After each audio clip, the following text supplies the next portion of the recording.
Okay, so I'm going to be reading chapter 2 of Dune Messiah. I just read chapter 1 like 5 minutes ago. And I also forgot to say, like, I'm reading this again because, and I obviously did that video, that 7 hours sitting of me reading this book. I didn't really get most of it, which kind of sucks because I really like this book and I really like um Dune and how it's written and like, how the whole world's like kind of built.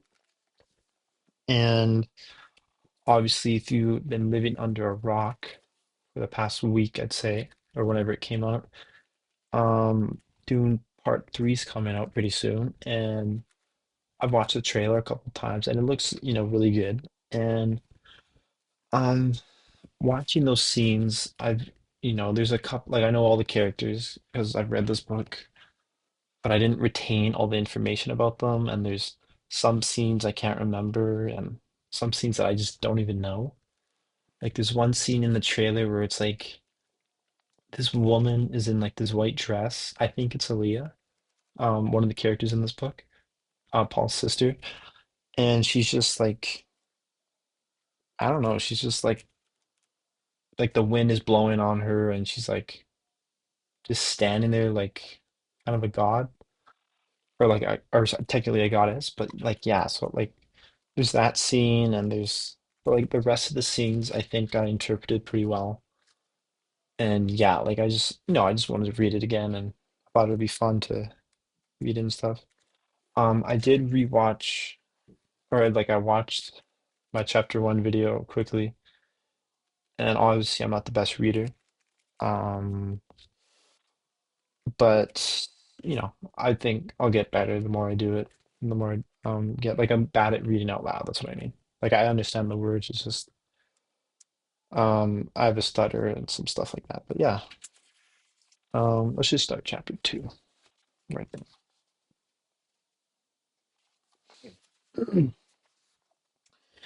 There exists no separation between gods and men. One blends softly, casual into the other. Proverbs of Muad'Dib. Despite the murderous nature of the plot he hoped to devise, the thoughts of Skytail, the Tililaxu face dancer, returned again and again to rueful compassion. I shall regret causing death and misery to Muad'Dib, he told himself. He kept this dignity carefully hidden from his fellow conspicuators.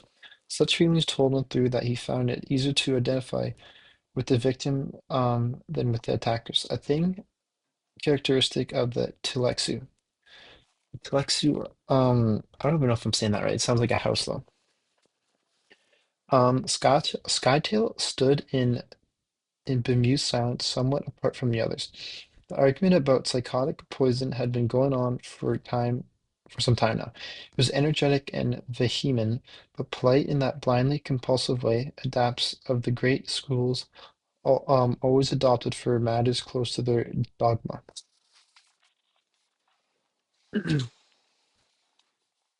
Rethink of him skewed right then, you'll find him unwounded. That was the old Reverend Mother of the Bene Gesserit, Gaius Helene Moham. The hostess here on Welch 9th. She was a black rope-stick figure, a witch crone seated in a floater chair at Skytail's left. Her abra hood had been thrown back to expose a leathery face beneath silver hair. Deeply pocketed eyes stood out of skull-mask features. They were using a Mara Bahasa language, honed phalange constants and joint vowels. It was oh my God, it was an instrument for conveying fine emotional subtleties. Edric, the guild steersman, replied to the Reverend Mother now with a vocal courtesy contained in a sneer, a lovely touch of disdainful politeness.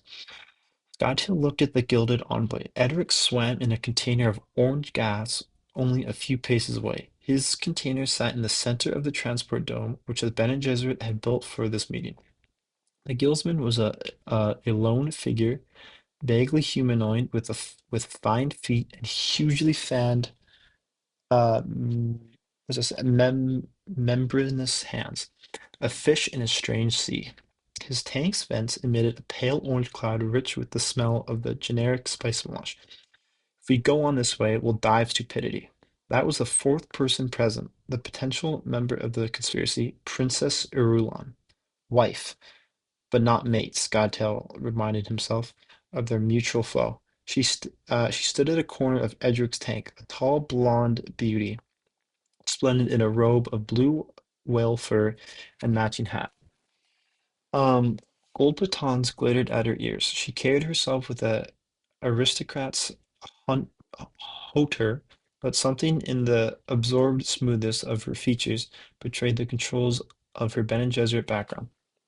Scott Hill's mind turned from nuisance of language and faces to nuisance of location. All around the dome all around the dome lay hills mangy with melting snow, which reflected molted, wet blueness from the small blue-white sun hangings at the meridian. Why this particular place? Skytail wondered. The Bene Gesserit Cell Dome did anything casually. Take the dome's open plan. A more conventional and confined space might have inflicted the guildsmen with clat sorry claustrophobic nervousness. Inhibitations in his psyche were those of birth and life, off-planet and open space. To have built this place especially for Edric, though. What a sharp finger that pointed at his weakness. What here, Scottail wondered, was aimed at me. Have you nothing to say for yourself, Scottail? The Reverend Mother demanded. You wish to draw me into this fool's fight? Scottail asked. Very well. We're dealing with a potential Messiah. You don't launch a frontal attack upon such a one. Marty Martree Dome would defeat us. They all stared at him. You think that's the only danger? The Reverend Mother demanded, voice wheezing. Scoundrel shrugged. He had chosen a bland, round-faced appearance for this meeting, jolly features and vapid, full lips, the body of a bloated dumpling. It occurred to him now, as he studied his fellow conspirators, that he had made an ideal choice, out of instinct, perhaps. You alone in this group could manipulate fleshy appearance across a wide spectrum of bodily shapes and features. He was the human chameleon, a face dancer, and the shape he wore now invited others to judge him too lightly. Well, the Reverend Mother pressed. I was enjoying the silence, Skytail said. Our hostilities are better left unvoiced. The Reverend Mother drew back, and Skytail saw her reassessing him. They were all products of profound Prana Bindu training, capable of muscle and nerve control that few humans ever achieved. But Skytail, a face dancer, had muscles and nerve linkage that others didn't even possess, plus a special quality of simpatico. Sorry, a mimic's insight with which he could put on the psyche of another as well as the other's appearance. Skytail gave her enough time to complete the reassessment, said poison. He uttered the word with the tones which said he alone understood its secret meaning. Oh my God, sorry. The guildsman stirred, and his voice rolled from the glittering speaker globe which orbited a corner of his tank above Aurelian. Yeah, we're discussing psychic poison, not a physical one. Skytail laughed. Mirha Basa laughter could flay a opponent, and he held nothing back now. Aurelian smiled in appreciation, but the corners of the Reverend Mother's eyes revealed a faint hint of anger. Stop that, Moham rasped. Skytail stopped, but he had their attention now. Edric in silent rage, the Reverend Mother alert in her anger, Aurelian amused but puzzled. Our friend Edric suggests, Skytail said, that a pair of Bene Gesserit witches trained in all their subtle ways had not learned the true uses of deception. Moham turned to stare out at the cold hills of her Bene Gesserit homeworld. She was beginning to see the vile thing here, Scottail realized. That was good, Aurelian, though, was another matter. Are you sure? Are you one of us or not, Scottail? Edric asked. He stared out of tiny rodent eyes. My allegiance is not the issue, Scottail said. He kept his attention on Aurelian. You were wondering, Princess, if this was why you came all those parsecs risked so much. She nodded agreement. Was it to bandy platitudes with a humanoid fish, or despite with a fat Telex face dancer? Scottail asked. She stepped away from Edric's tank, shaking her head in annoyance at the thick odor of melange. Edric took this moment to pop a melange pill into his mouth. He ate the spice and breathed it, and no doubt drank it, Scottail noted. Understandable, because the spice hided a steersman's presence gave him the power to guide a guild highliner across space at translite speeds.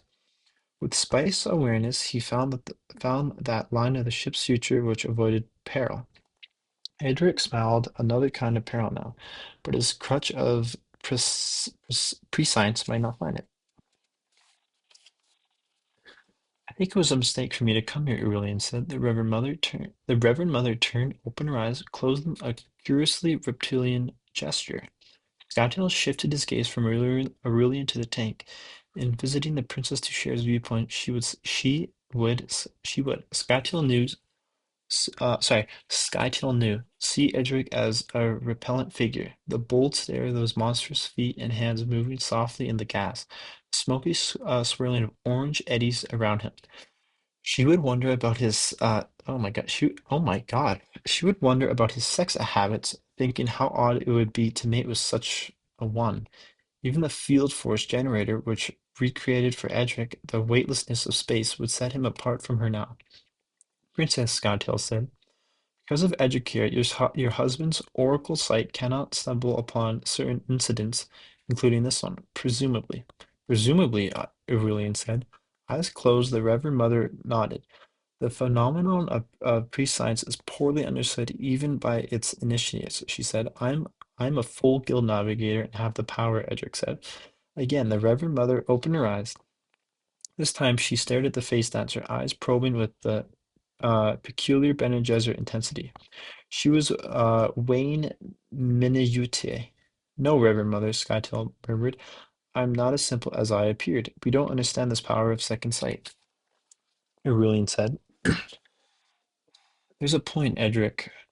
There's a point. Edric says my husband cannot see, know, or predict what happens within the sphere of a navigator's influence. But how far does that influence extend? There are people and things in our universe which I know only by their effects, Edric said, his fish mouth held in a thin line. I know they have been here, there, somewhere. As water creatures stir up the currents in their passage, so the present search up time. I've seen where your husband has been. Never have I seen him, nor the people who truly share his aim and loyalties. This is the concealment which adept gives to those who are his. A ruling is not yours, Skytail said, and he looked sideways at the princess. We all know why the conspiracy must be conducted only in my presence, Edric said. Using the voice, using the voice made for describing a machine, Ulian said, you have your uses apparently. She sees him now for what he is, Skytail thought. Good. The future is a thing to be shaped, Skytail said. Hold that thought, princess. Aurelian glanced at the face dancer. People who share Paul's aims and loyalties, she said. Certain of his Fremen legionaries, then, wear his cloak. I've seen him prophesy for them, heard their cries of adulation for their Mahdi, their Muad'Dib. It has occurred to her, Skytail thought, that she is on trial here, that a judgment remains to be made which could preserve her or destroy her. She sees the trap we set for her, Skytail was thinking. Momentarily, Skytail's gaze locked with that of the Reverend Mother, and he experienced the odd realization that they had shared this thought about Aurelian. The Bene Gesserit, of course, had briefed their princess, primed her with the lie à droit. Or that's I don't know. Sorry, primed her with the lie ad droit. I think that's a French word. But the moment always came when a Bene Gesserit must trust her own training and instincts. Princess, I know what it is you must desire from the Emperor, Edric said. Who does not know it? Irulan asked. You wish to be the founding mother of the royal dynasty, Edric said, as though he had not heard her.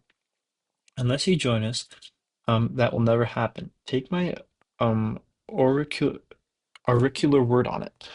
The emperor married you for political reasons, but you'll never share his bed. So the oracle is always a voyeur, Aurelian sneered. The emperor is more firmly wedded to his friend and concubine than he is to you, Edric snapped. And she gives him no heir, Aurelian said.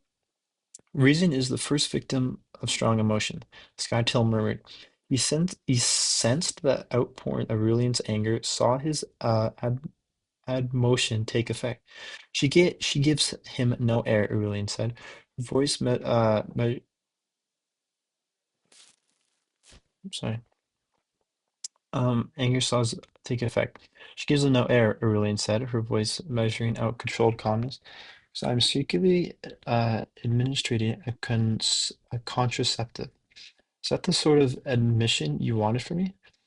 It'd not be a thing for the Emperor to discover, Edric said, smiling. I have lies ready for him, Aurelian said. He may have truth sense, but some lies are easier to believe than the truth. You must make the choice, Princess, Scottail said, but understand what it is protects you. All is fair with me, she said. I sit in his council.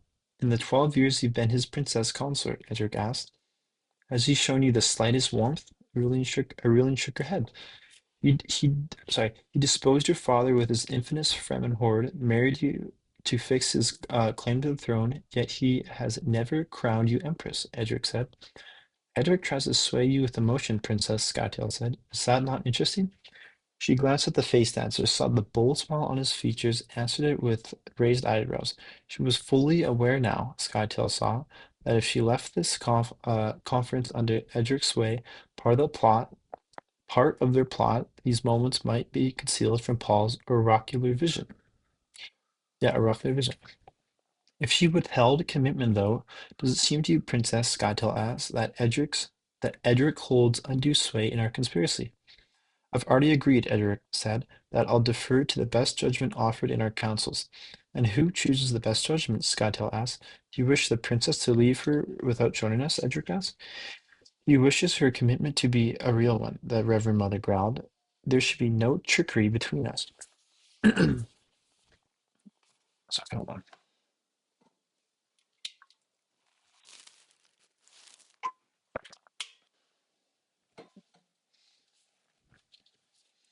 Aurelian's, Skytail saw, had relaxed into a thinking posture.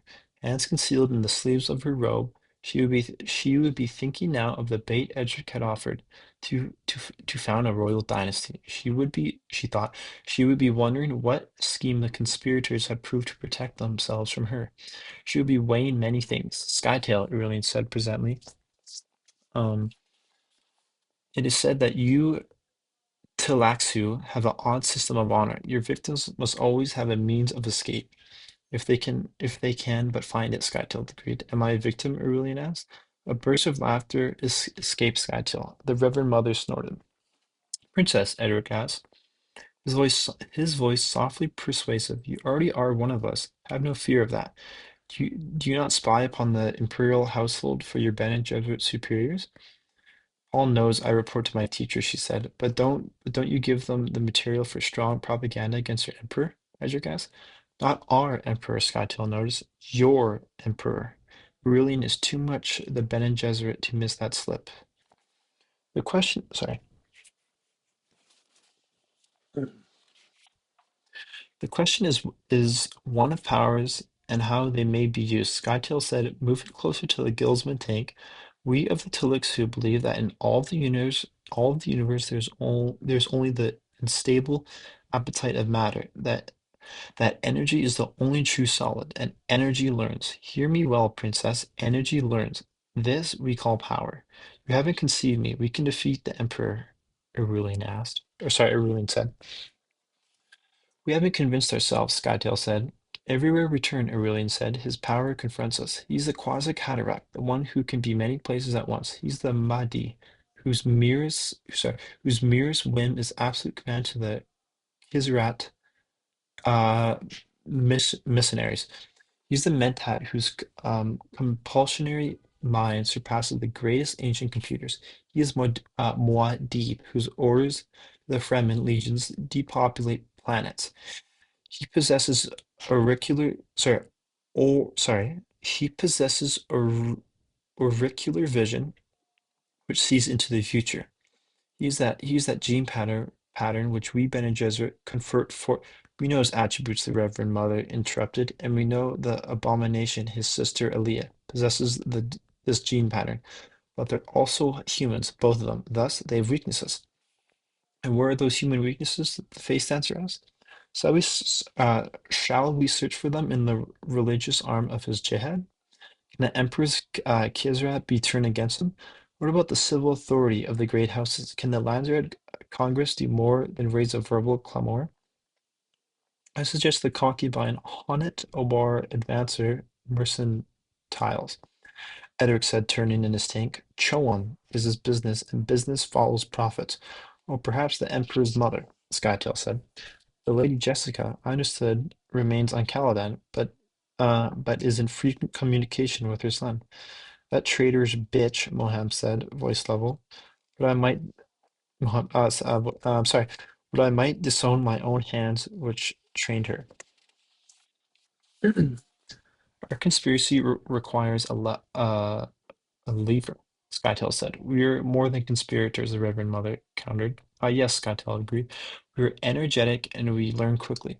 This makes us the one true hope, the certain salvation of humankind. He spoke in the speech mode for absolute conviction, which was perhaps the ultimate sneer coming as it did from Tilaxu.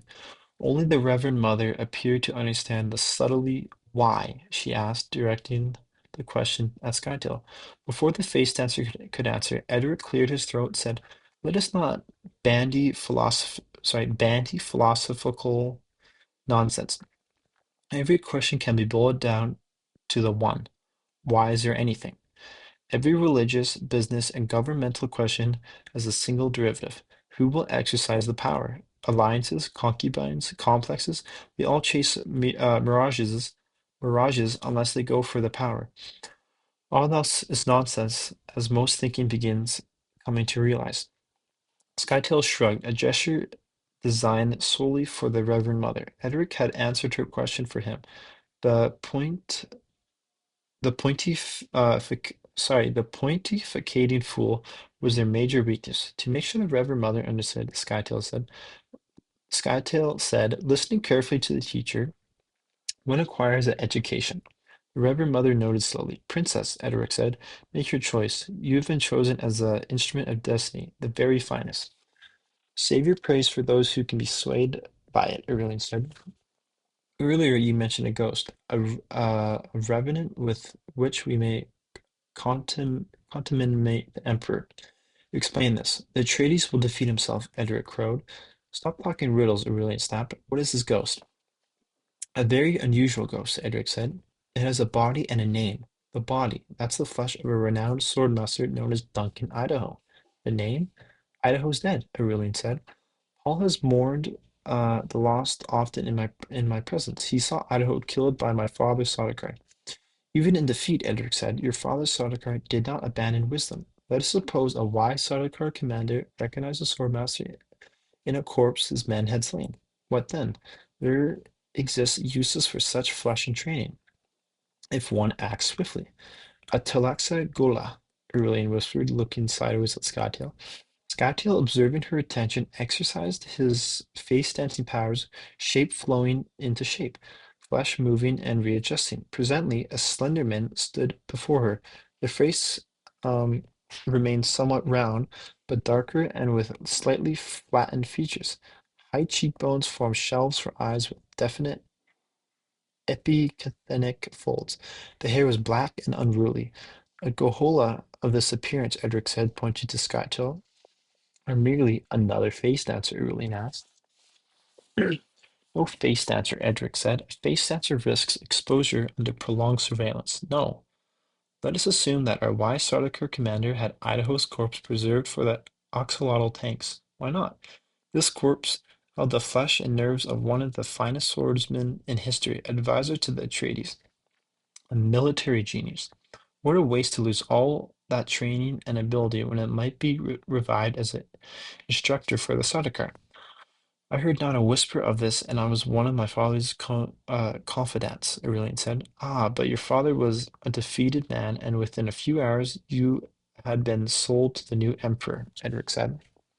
Was it done? She demanded.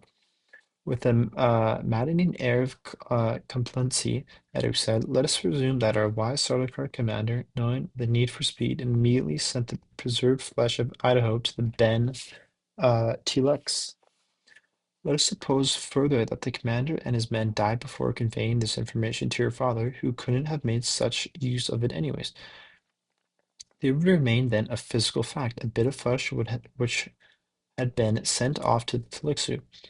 There was only one way for it to be sent, of course, on a Highliner. We of the Guild naturally know every cargo we transport. Learning of this one would not think it additionally wisdom to purchase the Gohola as a gift befitting an emperor. You've done it then, Aurelian said. Skytail, who resumed his roly-poly first appearance, said, sorry, as our long-winded friend indicates, we've done it. How has Idaho been conditioned? Aurelian asked. Idaho, Edric asked, looking at the Talisu. Do you know of Idaho, Skytail? We sold you a creature called Hayat. Hayat. Hayt, Hat, Skytail said. Ah, yes, Hat, Edric said. Why did you sell him to us? Because we once bred a quasi-cataract of our own, Skytail said. With a quick movement of her old head, the Reverend Mother looked up at him. You didn't tell us that, she accused. You didn't ask, Skytail said. How did you overcome your quasi-cataract? Merlin asked. A creature has spent his life creating one particular representation of a self-done will die rather than become of the antithesis of that representation, Skytail said. I do not understand, Edric ventured. He killed himself, the Reverend Mother growled. Follow me well, Reverend Mother, Skytail warned, using a voice mode which said, You are not a sex object, have never been a sex object, cannot be a sex object. The Telixu waited for the blatant emphasis to sink in. She must not mistake his intent. Realization must pass through anger into awareness that the Telexu certainly could not make such an accusation, knowing as he must the breeding requirements of the sisterhood. His words, though, contain a gutter insult, completely out of character for a Telexu. Swiftly, using the Mirab Hassa placative mode, Edric tried to smooth over the moment. Skytail, you told us you sold Hat because you shared our desire on how to use them. Edric, you will remain silent until I give you permission to speak, Skytail said. And as Guildman started to protest, the River Mother snapped, Shut up, Eric. The Guildsman drew back into his tank in flailing agitation. Our own transient emotions are pertinent to a solution of the mutual problem, Skytail said. They cloud reasoning because the only relevant emotion is the basic fear which brought us to this meeting. We understand, Aurelian said, glancing at the Reverend Mother. We must see the dangerous limitations of our shield, Skytail said. Oracle cannot chance upon what it cannot understand. You were devious, Skytail, Aurelian said. How devious she must not guess, Skytail thought. When this is done, we will possess a quasi-cataract we can control. These others will possess nothing. What was the origin of your quasi-cataract? The Reverend Mother asked. We've dabbled in various pure essence, Skytail said. Pure good and pure evil. A pure villain who delights only in creating pain and terror can be quite educational. The old Baron Harkonnen, our Emperor's grandfather, was he a Telexu creation? Irulian asked. Not one of ours, Skytail said. But then nature often produces creations as deadly as ours. We merely produce them under conditions where we can study them. I will not be passed by and treated this way, Edric protested. Who is it? Who is it hides this meeting from? You see, Skytail asked, whose best judgment conceals us. What judgment? I wish to discuss our mode of giving Hat to the Emperor. Edric insisted, despite understanding that Hat reflects the old mortality that the Atreides learned on his birth world. Hat is supposed to make it easy for the Emperor to enlarge his moral nature, to delineate the positive, negative elements of life and religion. Skytail smiled, passing a bean gaze over his companions. Um, they were as he'd been led to expect. The old Reverend Mother wielded her emotions like a scythe. Rulin had been well trained for a task at which she had failed, a flawed Bene Gesserit creation. Edric was no more and no less than the magician's hand he might conceal and distract. For now, Edric relapsed into sullen silence as the others ignored him. Do I understand that this hat is intended to poison Paul's psyche? Aurelian asked. More or less, Skytail said. And what are the Kizarat? Aurelian asked. Hold on.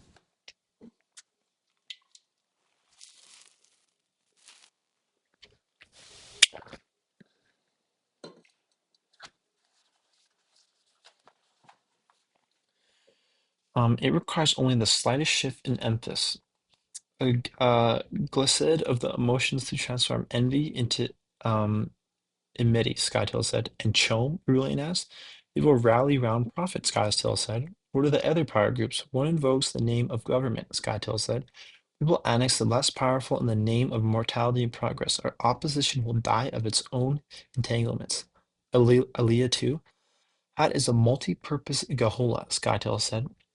The Emperor's sister is of a age when she can be distracted by a charming male designed for that purpose. She will be attracted by his maleness and by his ability as a mentat. Mohim allowed her, sorry, yeah, sorry, Mohim allowed her old eyes to go wide in surprise. The goal is a mentat? That's a dangerous move. To be accurate, Aurelian said, a mentat must have accurate data. What if Paul asked him to define the purpose behind our gift? Hat will tell the truth, Skytail said. It makes no difference. So you leave a escape door open for Paul, Aurelian said. A mentat, Mohan muttered. Skytail glanced at the old Reverend Mother, seeing the ancient hates which colored her responses.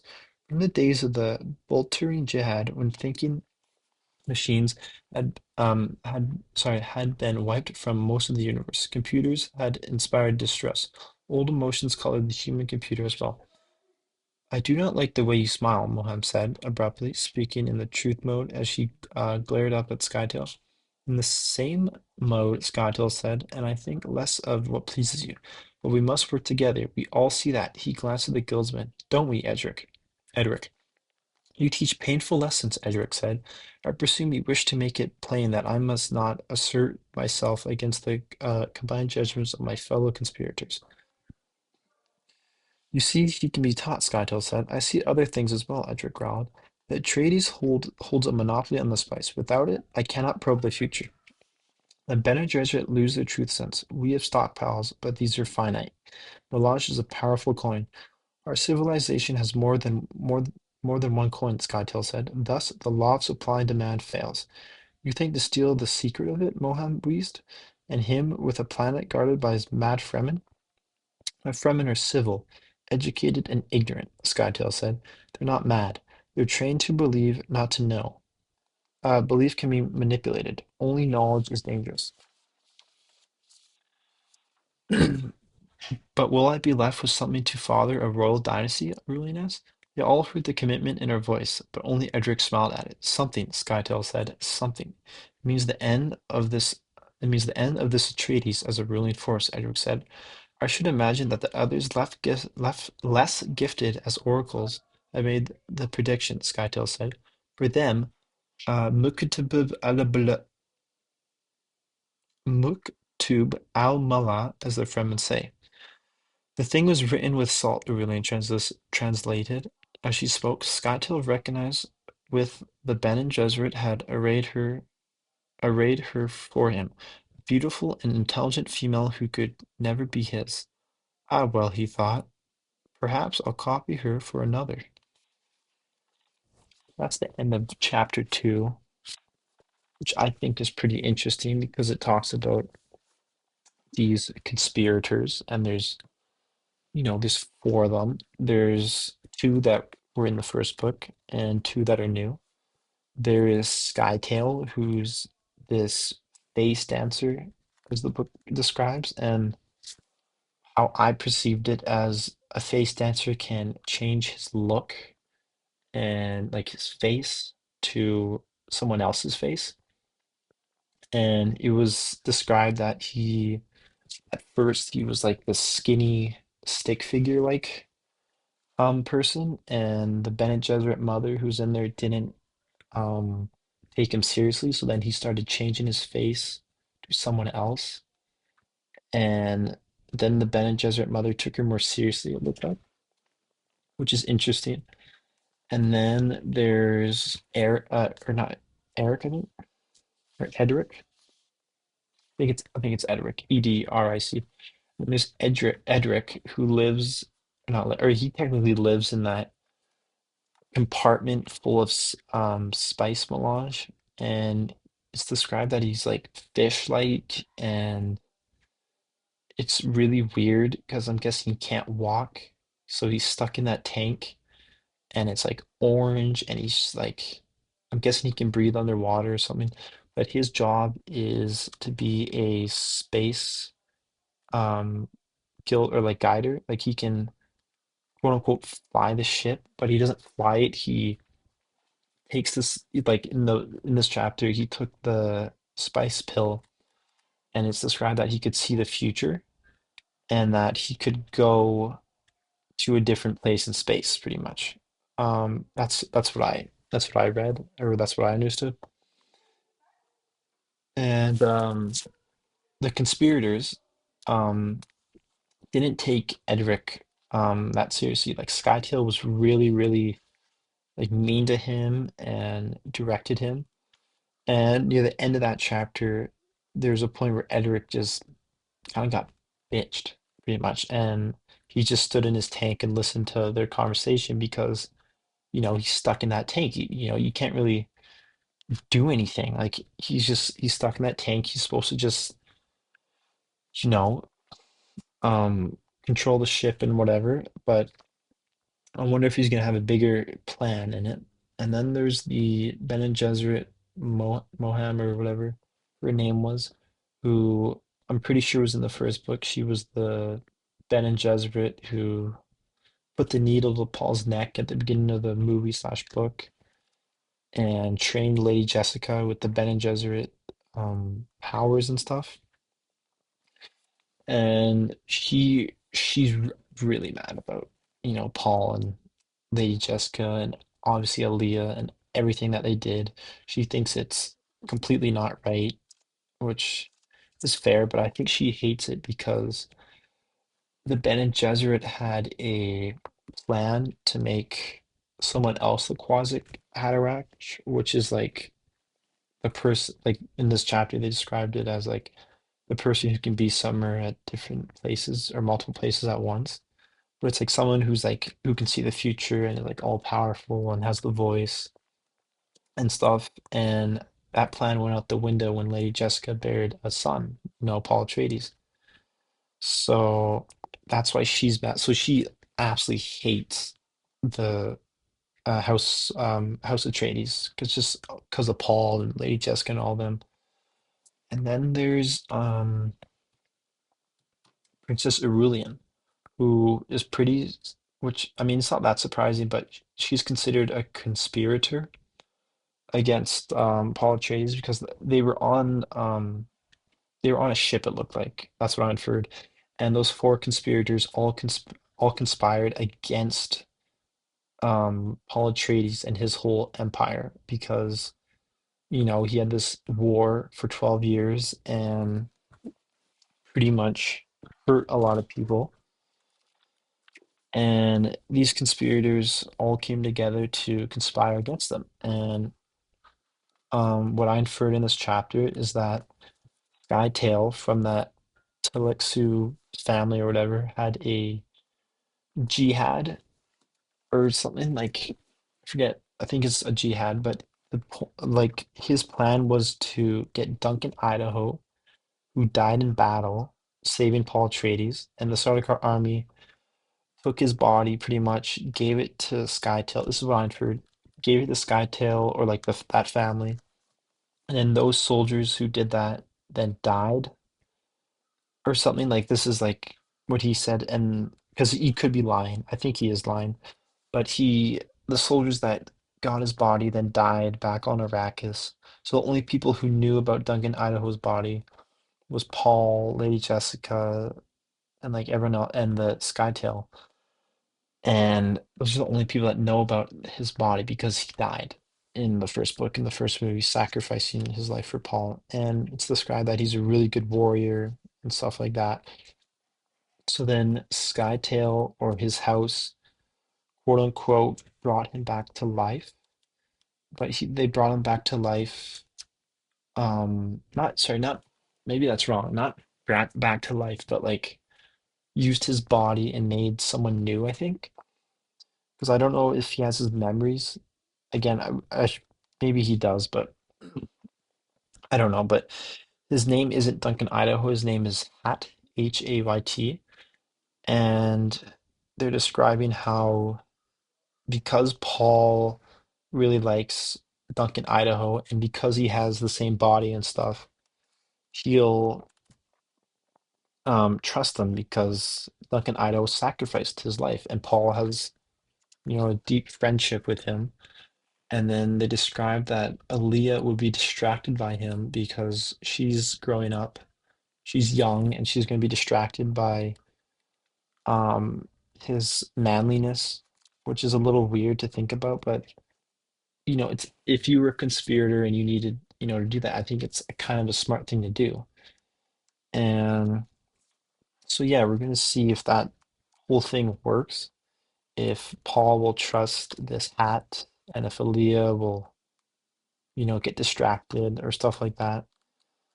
And then we're gonna see like what the conspirators will do because it's interesting that Princess Aurelian is a conspirator, but she doesn't really hate Paul that much. Like she's kind of defending Paul, saying like um that she was just there to get like she's just there so she's there to be married to Paul so Paul has an heir to the throne. But it doesn't sound like Princess Aurelian's that mad about that. But that's the only reason she's there. Like she's not getting treated like, like roughly or like, like bad, but she's just that's her sole job is just to be married. And Paul doesn't want any children with Princess Aurelian.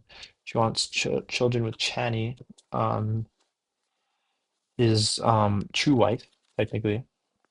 And yeah, so it's going to be interesting. I'm excited to see if the next chapter talks about Paul and Chani, and even talks about Aaliyah and stuff like that. But yeah, um, I think this is a good first chapter. It explains that there are a group of people who are conspiring against the Emperor Paul Muad'Dib Atreides, and it's gonna be interesting what's gonna happen and then to see if this plan works because the first chapter talked about these characters and said how it might have worked, it might have didn't, because the first chapter was a historian explaining how Paul Muad'Dib, the emperor, like it was talking about him. So yeah, so it's gonna be interesting, I think. This is probably my last chapter today. I'll probably try to read another one tomorrow because I'm pretty hungry and stuff. But yeah, um, yeah, I don't know. It'll be interesting, and hopefully my reading gets a lot better because I had to repeat a lot of words, and there's a lot of words in here that are just pretty weird. But yeah, so yeah, I hope you guys enjoyed it and stuff. So yeah, see you tomorrow.